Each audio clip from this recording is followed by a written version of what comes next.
آپ مسلمانوں کو کس نگاہ سے دیکھا کرتے تھے؟ اسلام کا کیا تصور تھا آپ کے ذہن میں؟ سچی بات ہے کہ کرسچینٹی میں جتنا وقت بھی گزرا وہ اس میں ایک ایفرٹ شامل حال رہی پوری زندگی. یعنی 22 سال میں نے کمپیریٹیو یعنی بالکل نیوٹرل ہو گیا، کمپیریٹیو میں چلا گیا، لیکن 22 سال تک میں ہمیشہ ایک اچھا مسیحی بننے کی جدوجہد میں رہا اور ایک اچھا مسیحی بن کے میں نے زندگی بسر کی.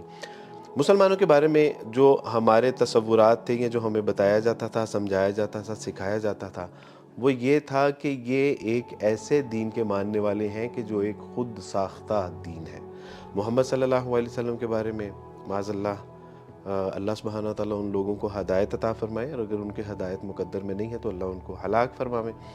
ہمیں یہ بتایا جاتا تھا کہ محمد صلی اللہ علیہ وسلم ایک عرب کے نوجوان تھے. دیر واز 5 member ٹیم، 5 لوگوں کا گروہ تھا وہ، اور محمد صلی اللہ علیہ وسلم کے پاس جو ہے وہ فقر و فاقہ تھا، جس طرح ان کی زندگی سے جو ہے وہ امیجنائز کیا جاتا ہے.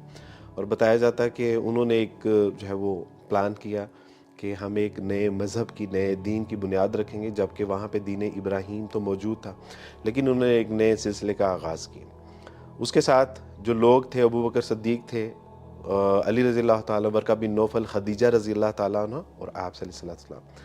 تو انہوں نے غور و فکر کیا. محمد صلی اللہ علیہ وسلم غار حرا میں میڈیٹیشن کیا کرتے تھے، غور و فکر کیا کرتے تھے کہ کیا ہونا چاہیے کیا نہیں. ورقہ بن نوفل تورات، زبور، انجیل سے چیزیں نکال کے ان کو دیا کرتے تھے.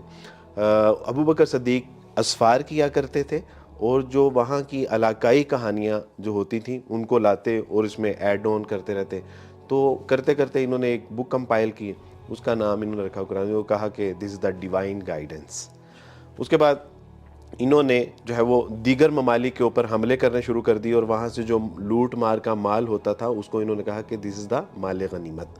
انہوں نے جو ہے وہ زور اور جبر کے ساتھ لوگوں کو جو ہے وہ اسلام قبول کروایا، ان کی ممالک اور ان کی املاک کے اوپر جو ہے وہ قابض ہوئے، اور کہا کہ جی جو ہے وہ یہ دین اسلام ہے.